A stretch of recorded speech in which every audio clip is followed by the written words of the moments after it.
Welcome to the EMP podcast, where you have your hosts, JP and PJ. Hey. What it do? What it do? Now, today we have the privilege of sitting down with the powerhouse in both entrepreneurship and the community impact. She's very passionate entrepreneur, nonprofit founder, and small business strategy based in Dallas, Texas. She's the founder of Wildflower Homes for Girls, a nonprofit that empowers young women through creative expression, life skills training, and Healing Center mentorship, and through Flowerbomb Consulting LLC, she helps mission-driven startups and nonprofits unlock founding and growing sustainable businesses. Um, Not only does she build programs, she's building a legacy. She's a mother of three. Her mission is deeply personal to create spaces where women and girls, especially those from marginalized backgrounds, can truly thrive. Please help me welcome to this podcast, Micala McCoy. I didn't know Hi. if you wanted me to use your last name. Yeah. What it do? What it do? So, anyways, though, let's jump right into this. Let's get into your personal journey and mission. Okay. Now, what life experiences lit the fire for you to create spaces where women and girls can thrive? Well, like you said in my introduction, I personally am from a marginalized side of Dallas, Texas, low socioeconomic status, Okay. oldest daughter of a single mother. So if you are familiar with that, construct, you become a parent very Mhm. young when you are the oldest. Oldest of 10 on my dad's side, raised in a house with three, and understanding and seeing the struggles that my mother experienced herself Mhm. and not having the resources to see better or know more about things that were out there that were available. So kind of being caught in that generational cycle that I want to break for other kids. And environment is just more important than the product. It is. It really is. So that my goodness, that's amazing. You juggle motherhood, entrepreneurship, and leading a nonprofit. What keeps you rooted in your why? I feel like there's nobody who believes in me more than I do. There's nothing that I feel that I can't do. There's nothing that I feel that I can't have. There's nothing that I feel is unobtainable for me. So, like you said, I do have a lot on my plate on any given day, but all of those things mean a lot to me. Mhm. For the nonprofit, I'm very passionate about making sure I make lanes and spaces for these young girls that might not have it otherwise. For my LLC, I'm just breaking into making money for the things that I've been doing for people for free for probably about 20 years. Uh-oh. I don't even want to go Um, down that topic as far as I'm sorry. Hold up. 20, Yeah, and now you're making profit. I'm now making profit. Yeah, just what was that? So what's net 6 months loss? ago. A lot. Most of everything that I've been doing has been coming out of my own pocket, especially for my nonprofit. But Non-profit doesn't count. What's the profit side? Not like how much net loss is that? Like don't give me numbers, but on a scale of 1 to 10. I would say probably about 8. Yeah. Yeah. It made more sense to me when I was talking to someone about starting up her company and I was giving her all this insight and this strategy and she was like, oh, okay, well, we've been on the phone for about an hour and a half. How much do I owe you? And I was like, oh, you don't owe me anything. And she said, well, I just want to send you something. I don't want to take up your time and not pay you for it. And I was like, oh, I mean, whatever you feel is necessary. And she sent me like $300. And I was like, oh, if this is that easy, I literally had been doing this for free since the beginning of time, since the beginning of my brain, because I will have ideas. My brain works like a series of firing missiles, and my brain is like a filing cabinet. So it'll be like, man, I only have $20,000. I'm really good at this. I'm like, oh, well, these are the things you can do to make money from that thing that you're already good at. Well, I hadn't really considered that. I mean, well, it doesn't take that much to lease a space, and then you can do this, you can do this, you can get this materials from here. Oh, okay. And then that person ends up making $150,000 in a year, and I, at that time, was probably making $30,000. So I do have a question for you. We're going way off topic, Well, but this is fine. we don't need that. We're gonna consult her yeah. today. This is my area of Okay. She space. has a consulting business, so do. anyways. It's all right. Anyway, She does. but I know the profit loss side of things. Uh-huh. So, what are you charging for the people? So I just made my my scaling and my cost and everything. For example, I am charging $7,000 as a fee for what I just got through doing for Wildflower, which would be the grant writing, creating the website, reaching out to the funders and things like that, setting up meetings, visiting properties in order to build the daycare that we're looking forward to building, and then a $3,500 retainer for every month after that. So in the event that I'm charging an hourly rate, it's between $150 and $250, depending on what they need me to do. Okay, good. Because that's what I was worried about. You were charging too less. Yeah, I did a lot of Um, research because I don't want to price gouge people who are starting their brand new idea, but I also don't want to be taken advantage of, which is kind of right. what I have been doing. Have you heard of social bubble? I have not heard of that term, but I think I know what it means. No, it's not a term. It's Okay. a website. Oh, no. Then no. Okay. So you can go register yourself on there. It allows you to be a consultant or a price matter expert in your field, and you can charge per hourly, and people do book you on there Okay. because So similar to Fiverr, but it sounds like it's more Fiverr, but more professional and Right. only professionals. So Okay. it's not like, oh, it's everyone. It's because on Fiverr, there's literally everyone. thousands of people. Hundreds of thousands. Charging $5 in I don't know what currency that someone would charge $250 for in Texas. Right. So, yeah, it's So different. on there, the highest I've seen per hour is like 40 grand. Sheesh. 40 grand an hour? He's a billionaire. So And he must know something that other people don't know if he's a billionaire. there's only 3,000 of them. So, Yeah. I mean, it's if you Might be worth it. It is worth it. Don't ask how I got a free combo. But no, I asked for a couple intros through my friends. But you can go list yourself on there, and you can possibly make money. Social bubble. Social. I'll get back to you on that, but it's something like that. Something similar. Something similar. But yeah, I do on my Stuff for that you do. for a different project that I won't mention right now. Mm-hmm. I'll do it off camera, but that Okay. is something. But Okay. 150 to 200 is fair. So with your Wildflower Home for Girls, can Mhm. you share a story of a young woman whose life has been transformed through your Wildflowers program?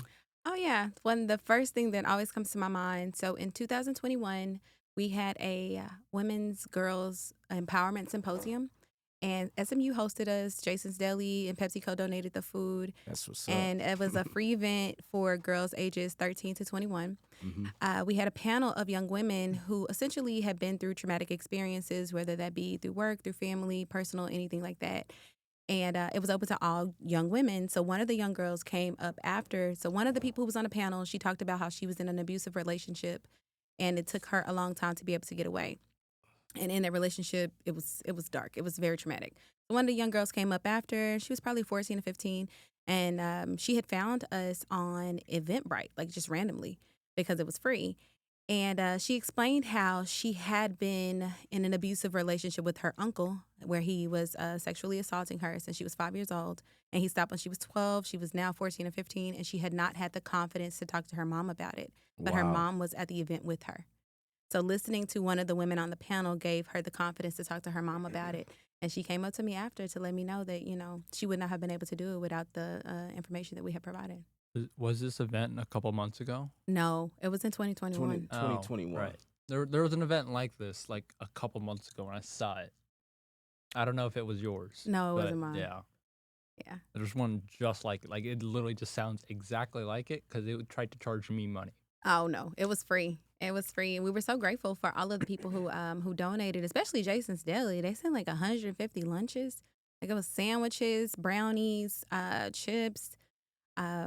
It was wonderful, and the women on the panel were amazing. They were all from different walks of life, but they all had something that was their why, and it was beneficial to the young girls to see that you can come from different places. And Yeah, the statistics for things that happen like that in the home is very high. it's insane. Which is I have nieces and stuff, and It's I'm just like- insane, and it's especially with Black and Brown people specifically. It's Mhm. your you are encouraged to sweep it under the rug and not to tell anybody. Like I always tell people, I worked in education. Well, you don't know, but I worked in education for more than 10 years as a crisis counselor. I taught preschool, high school, college, and just being around a lot of different types of people from different walks of life and experiencing the stories that people would explain to me.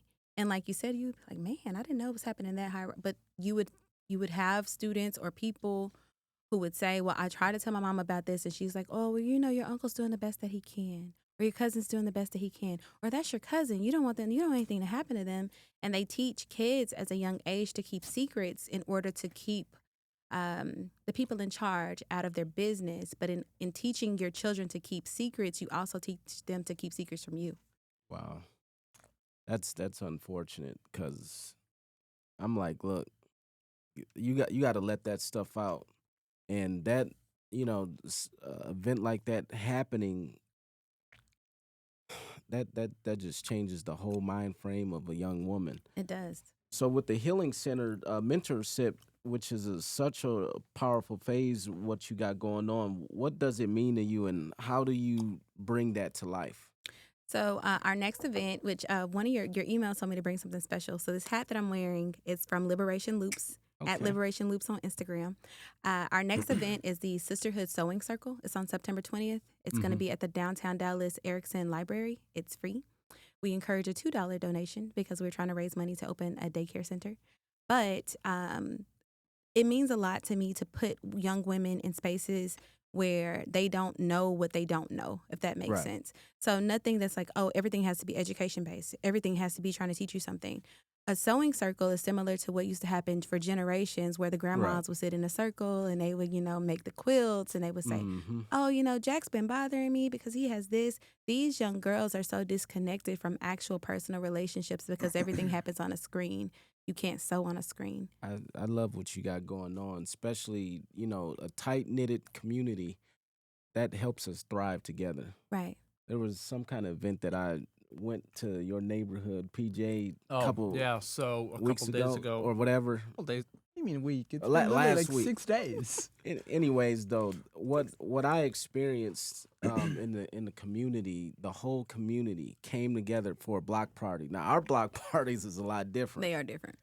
But the event that they had, I was like, there's no way somebody from outside to come in and do anything without somebody knowing. I mean, it's like almost all the doors were open. They let you in and out. They know you by name, the grandmas, mothers, everybody. Yes. But you don't play around. So Yes. I will say that the name of that event is called Ganesh Chakravarti. It's I don't know what the event's for. All I know is there's food day 1, food day 2, food day 3. It's a multiple day event. Oh, it's like 7 days long. Oh, wow. And And it's not religious or spiritual? It's religious. Okay, It is that religious. makes sense. I just don't know because I don't care. I'm not. he's very blunt. So I mean, yeah, I don't- prefer blunt. yeah. Than, So day they- 1, well, 5 days actually. So day 1, day 2, day 3 is just the event, and so basically there's pujas, which is like praying to God basically. Mhm. And then at the end, at 8:00, they put massive trays of food. So they order some, and then Do you fast all day? Nope. So you eat during the day, and then you just this eat is a just lot at nighttime. It's like a prasadam, which is like a offering to God, Mhm. right? So everyone cooks food, right? So I think there's 60 people that cook food, Sheesh. and it's all in their 'cause own it's- houses. But I mean, it still. was like 300. I don't know. There's usually this was the smallest event we had. Last year was the largest. We had I think 7,000 people. Well, last that year. level of community existing in a spiritual realm is not uncommon, especially in brown people. Yeah. But in a lot of other socioeconomic, Right. lower socioeconomic statuses, it's difficult because it's difficult for you to cook food for your own family. So how can you provide it for a Right. block full of people? But yeah. also the level of community that you're speaking on reminds me of a book that I just finished reading. It's called Monday's Not Coming. Ooh. And it is so traumatic and sad. So I'm not going to, if you decide to read the book, I'm not going to tell you the story. But the premise at the end of the book, the woman the young girl, she's probably like 16 at this time. She's talking to one of the older women who lives across from the girl who experienced the trauma. Mm-hmm. And she's like, I noticed that she wasn't there, but when I first moved on this block, because a part of the book is like gentrification, right? So Right. there's a housing project, somebody's coming down and taking down the housing projects, and this woman is one of the holdouts. Like, she's not leaving. Mm-hmm. She doesn't live in the projects, she lives in a house across the street. And she's saying that there was a point in time where you could like send your kid down the street to the store, and the person next door would be like, oh, I saw Micala walking down the street to the store. She was there at 3 o'clock, and I know she always goes to get her grandma the sugar at this time. Now Mm-hmm. nobody knows anybody. So if I was to disappear, only the people in my household, if they care, would notice. Right. It just so happens that in this story, the girl's best friend, who doesn't live in that side of the neighborhood, she lives like a few streets over in a better neighborhood, she notices, and she is not quiet about it. So she's consistently asking where this girl is. Mm. And it results in the police investigating, and it was a whole thing. Don't give the whole story. I'm not, Just but it make was- it So, you know, juicy enough to Yeah, I mean, I don't really have that time to go read right now. I'm just building, but I'll You go should read read eventually. more, PJ. It's important. I do read. It's a just- lost art. I Reading is read. I just important. not that kind of reading. I've got pages and pages of anime to read. Oh, okay. Yeah, Different bucket. mind you, I am like And still, anime can get very dark too. It can get very dark, Now, very you- traumatic. yes. As far as when it comes to now the consulting business, you've helped grassroots organizations to unlock tens of thousands in funding. Right. What's the secret to telling a story that makes people invest? I think you have to tell the truth. So Mhm. that's one of the things that I live and stand by. If it's coming out of my mouth, you can guarantee you can build a house on it. I don't sugarcoat things. Nothing I say is hollow, and I mean everything that I say.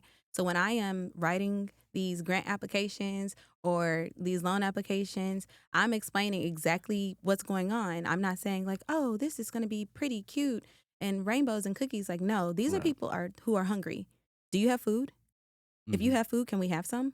Mhm. That's important. Like, not fluffing things up, and then also being very intentional about who you're asking and for how much. For example, PepsiCo is $1 billion company. You don't need to ask them for $1,500. Now, Walmart, also $1 billion company. You don't need to ask them for $1,500. Right. But if you're gonna go to Henderson's Chicken and you have an event for 2,000 people, they're not gonna be able to give you 2,000 free pieces of chicken. Right. You might need to ask them for something else. You might need to ask them for placement for the flyers for the event or to draw people over there. But you can't ask Henderson's for 2,000 pieces of chicken. 2,000 pieces of chicken to Walmart is nothing. Right. And then also, in my background of working in clinical mental health and working in education, I've been working since I was 13 years old. So being able to be in these places and know what they have. For example, I used to work at CC's Pizza. They throw the pizza away at the end of every day. They're not allowed to give it to homeless people because in the event that something is spoiled with the pizza, mind you, they're making pizza like every 15 minutes Right. because it's a buffet. Oh, I put this pizza, it's not food safe anymore because it's been sitting on the buffet for 30 minutes. Not to mention like the college kids who are leaving pizza sitting on their dresser for days at a So, time and just sporadically want to officially, eat it. Chick-fil-A has that same rule. I used to work there. We have to throw away food after 10 minutes. Mm-hmm. So, but we usually throw it out after 5. But usually there's not food to throw away.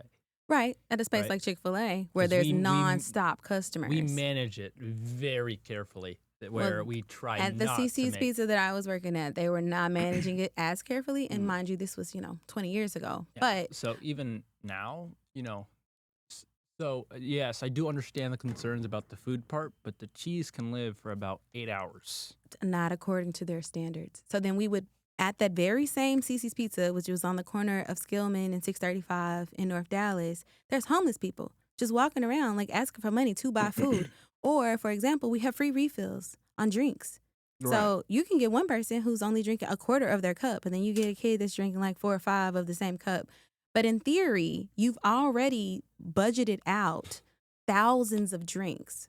So if it's 100 degrees outside and somebody walks in and they say, like, can I just have a cup of ice? You're really not losing anything if you give them a cup of ice.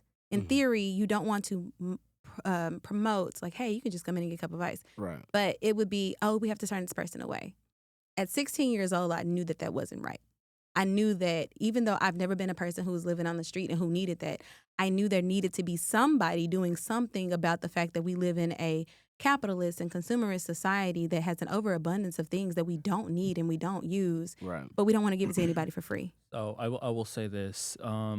People already probably know it, but if you go to like the donut shops, Hmm. like right after they close, most of them close at, like, if you go to like the family-owned ones, they close at around 2. I'm actually close friends with one down on El Dorado and Coit. Hmm. Um, Richardson. no, down Frisco, Oh, like 10 minutes there's that an way. El Dorado in Richardson too. Oh, there is. Oh no. But basically, they have a donut shop. They're like, yeah, so we have to throw everything away, but because it's a family-owned one, they don't have to listen to regulations. Right. So they take all the money, or not all the money. They take all the donuts because they have to throw it away anyway. Right, because you can't say it the next day. Right. So what they do is they say, hey, this is like, they have like a whole tape on the thing just in case, and they donate it to like the cops, the Yeah. hospitals. They can't give it directly to the homeless, but they can give it to the people that are allowed to give it Like to the homeless. organizations, like Right. mine. Yeah, so they Right. give it to like the police stations. Most of the time, they usually just eat it themselves because they're cops. I'm sorry, guys, to any of the cops that are watching me that are friends. Sorry, y'all are donut grabbers. The fire department's down the street, and they Panera usually, has a similar program. Yeah. It's called a Day Old Bread. Mm. And if you're a nonprofit organization, because they have to throw all their stuff out. So let's just say, for example, we are doing in October, we don't have a specific date yet, but at Texas Theater, we have a young girl who recently made a movie. She's a teenager. Oh, She made a fun. movie and she wants to do a storytelling workshop for other girls. So we're facilitating that at Texas Theater in October.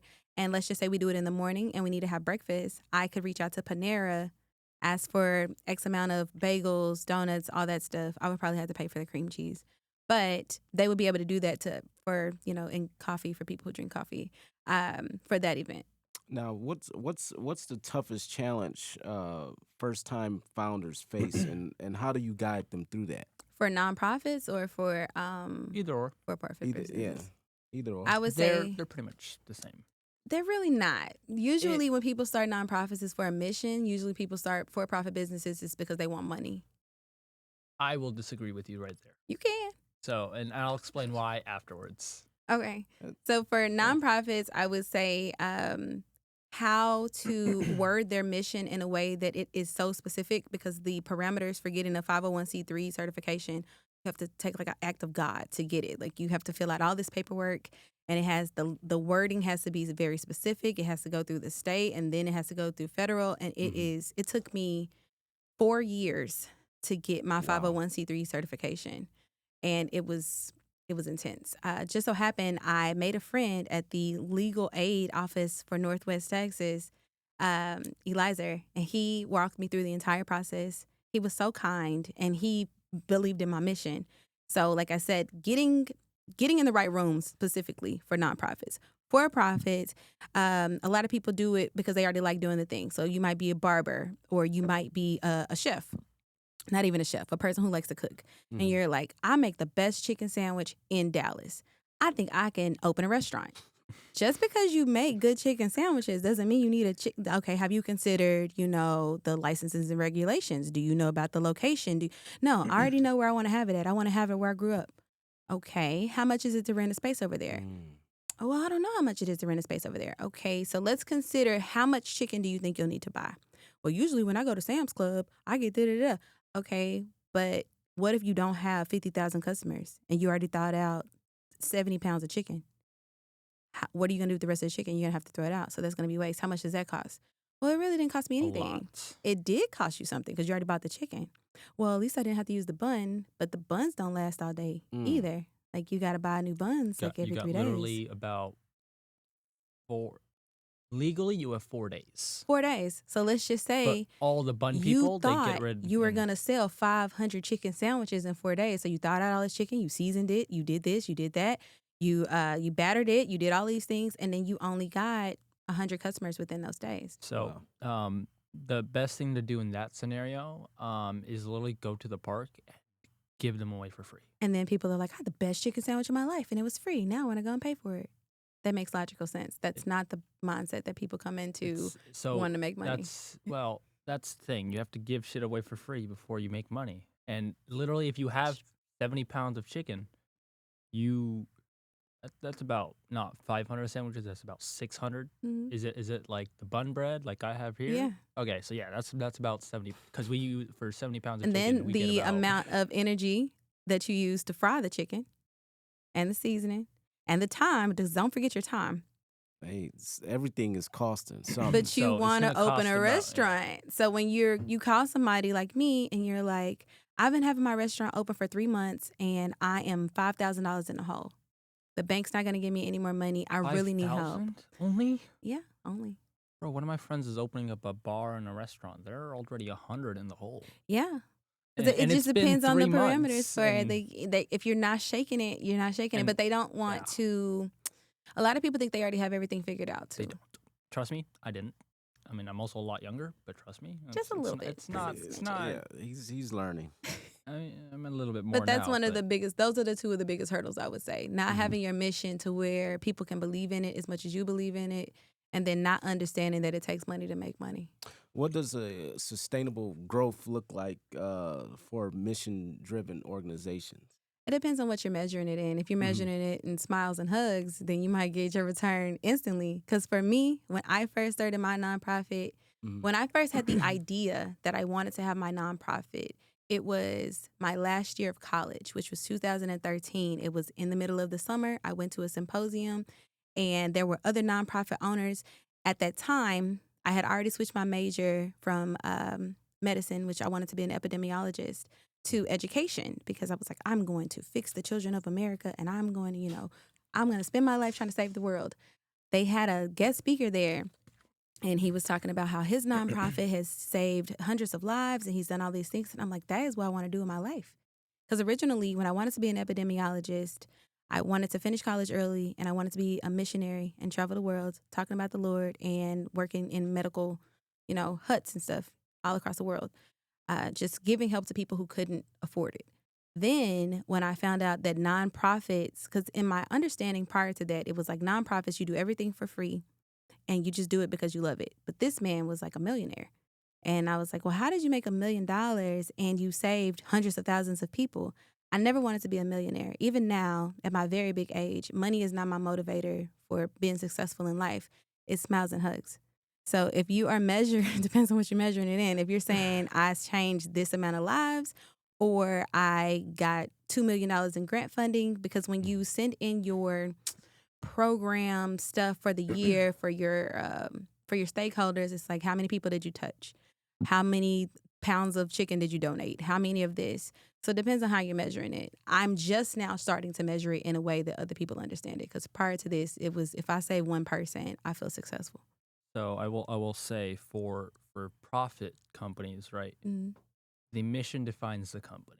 Right. And a lot of companies, especially the ones I have seen, because I actually literally run a group chat. Well, now it's a group chat, but now we have a whole platform and everything for young founders, 15 to 25. Most of them don't have a mission. They just have the company because they need money or they want money. Right. 99.99% of the companies are like that. I don't really like working with those companies at all. Hungry people are difficult people to stomach. And mind you, I am money hungry. Ask this man. Don't say that part, but you know what I'm talking about. But then how do you know when you're at your limit? I'm asking, as a person who's not money hungry.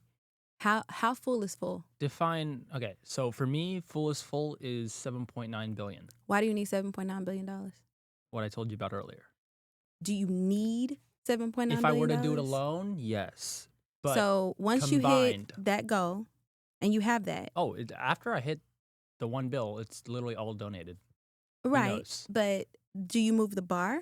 Do you want more? I do move the bar, but for more reasons. Okay, so you feel as long as the people have the logic behind why they have their bar there, that makes them more successful than somebody who just has a bar. So no, my bar is different. So once I reach 1 million, there's a project that starts behind the 1 million. Okay. Once I hit 100, there's a project that starts not 100,000. There's a project behind that. Once I hit 1 million, there's a project behind that. Once and that's 10, different than I have a company. I want to make $500,000. Yes. And not having why do you want $500,000 or what do you intend to do with it? I agree. I So agree. very much. The money you're trying to make, yes, there is you need to have a goal to get there. Like I barely have $1,000 to my name, and I'm giving out $500 grants. Right. And yes, we're grouping money and we're Yeah. pooling it, we're giving it out, but that raises our rep. But at 10,000, there's a goal. At 100, there's a goal. At 1,000,000, there's a goal. At 10, there's a goal. At 100, there's a goal. And there's a goal at 1,000,000,000 too, right? So the goal you have, it gets bigger because you have more money to support that goal, That makes sense. right? So the companies that start without that goal in mind, That just want money. they really don't make it. Or they spend it as quickly as they make it.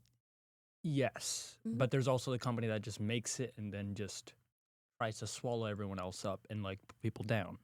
Those are the people I hate working with. I don't talk to people like that.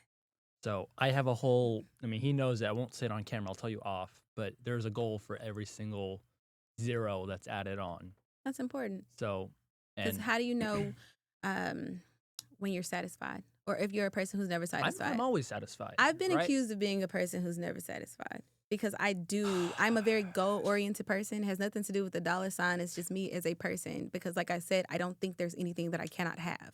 And I don't even know if I want something until I see it and I'm like, you know what? I could have that if I wanted it. So the question of when I'm satisfied is, he knows the answer to this question. I'm never satisfied, right? I say I am, but truly I'm not. Okay, there's always another goal to be held There's and reached. always another goal. As long as you set it to be reachable, it's reachable. And I think that $1 billion is reachable. I think it's is only too. going to take me 7 years, and I have the whole plan to get there. Most people don't have that plan. And you definitely have 7 years. Oh, I definitely have 7 years. Right. I definitely have over 30. Yeah.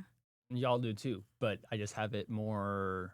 Well, black don't crack, so we all the same. Look, man, we all the same when I age met anyway. you, I thought you was like 25, okay? Not 38. Okay? Hey, God is good. When I All the met you, I time. thought you was 25 out of college. Yeah. Okay? Not That's goddamn cool. triple my age. Triple is crazy. Double. Triple Not is yet. crazy. Like he yet, makes not that yet, he not ma- yet, he not makes a yet. joke all the time. But I didn't think he was double. But It's definitely not the years of your life. It's the life in Right. your years. You can Mhm. be. I bought my first house when before I turned 25. I bought it for my 25th birthday. oh, fun. And there are Congratulations. people. I'm on my third house now. But there are people who are 40 and still working toward getting a house. But at the time, my son, he was 5, and we went to somebody else's house and they had a backyard, and he was like, "I want a backyard." He had it 3 months later because I just feel like there's nothing that I feel that I cannot have. There's nothing that is unobtainable. Now, I did work 3 jobs in order to get him that house. But then I got the house, stayed in that house for 10 years. House built up equity. Sold that house, put $120,000 down on my second house. Let's go. And It compounds. it compounds. And then my children and the children that I work with are able to see that and say, oh, she's from West Dallas Projects and she already bought 2 houses. She's not even 40. Yeah. Yeah. You're an example because some people have to see it to be it, and They do. especially our people. Now, what is to wrap things up? What does the next 3 to 5 years look like for you? Do you have that envision in mind? I think of time in 3 to 5 years ahead of time. Mm-hmm. So I had taken some time off during doing everything that I do for Wildflower because my youngest baby daughter, she had to have 2 ear surgeries and then she was diagnosed with autism. So the majority of my time was spent making sure she had the services that she had and busting my butt to get better jobs so I can afford to take care of her to the Right. level to which she needs because I don't know if y'all know, but ABA therapy is like $15,000 a quarter. My goodness. It's very expensive if you want your children to have the best, and I want my children to have the best. Of course. But now that she has 85% hearing now, so she's doing really well. She's doing well with her ABA therapy, speech therapy, occupational therapy. I have more time to dedicate to my passions and to the things that I want. Since I just started charging for the consulting for Flowerbomb, I see that skyrocketing in a way that I'm also able to dabble in real estate. I've already invested in a couple of companies monetarily. Love it. I would like to take on at least 10 clients within 2026 and use that money Let's get that her I 10 make there. clients. Let's go. Let's get 10 clients for Wildflower. My goal right now, we're trying to open Wildflower Early Learning Center because a lot of our girls are dropping out of school, high school, and college because they get pregnant and they don't have anywhere to put their baby. So in theory, we're going to be able to get that project off the ground next year. I have we're fundraising. We only need probably $250,000 in order to put down on a property and to rehab it, which to some people is a little bit, to some people it's a lot. So we're trying to get that. I already have a builder and a contractor who are willing to donate their time to rehab the house if we find one that we can afford. In theory, that daycare center is going to be different because it's not only going to provide shelter and, keep the kids for 8 hours a day or whatever. It's also going to have parenting classes. It's going to have CPR. It's going to have trades skills classes. We're partnering with the Texas Workforce Solution in order to provide trainings there. So it might be you're in high school and you want to learn how to do nails. So we're going to have somebody who teaches that, somebody who teaches gardening, yoga, so that we are taking care of the children and also taking care of the mother. Because May I make a yes, suggestion? you can always make a suggestion, PJ. So when it comes to, I know you're partnering with all these programs, but I would also, I'm doing this myself, which is why I'm asking if, it's something you would consider doing. Would you consider partnering with the high schools or the districts themselves? I already did that. To bring in the high school students? You're doing that? I'm doing cool. that. To So give them Dallas internships. ISD has a school called Townview Center, which I went to. I was in a science and engineering program there, but they have an education program there. And those students have to get practicum hours. Also Dallas College Early Childhood Development Center, they have to get practicum hours at certain centers. So they have a program with the Texas Workforce Solutions that is for apprenticeships. So essentially, Texas Workforce Solutions provides funding to the site, which would be me, the daycare, in order to train those students or those people who are going to be employed, and it goes towards their certification hours. Not that specifically, but more towards high school students and high school students only. Who want internships with you to help, but also grow their experience. Oh, yeah. So that's what I was talking about with Dallas ISD. Okay, cool. So they, when you have, let's just say you didn't go to school up there, but I'm in Frisco ISD, which is in Dallas, but yeah. not Dallas. So for Dallas example, has a lot more funding than Frisco. For example, my first bachelor's degree is in human development and family studies, and I had to do 60 hours at a preschool center, and I did it at UNT in Denton.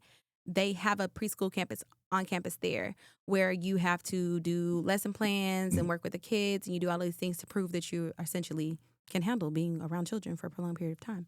But similar to that, we would have that, and then we'd also provide discounts to moms. Let's just say you're in school at Dallas College at El Centro. You're working to get your child development associate's degree, and your kid goes to my daycare. You'd be able to get a percentage off if you volunteer some of your time to work there.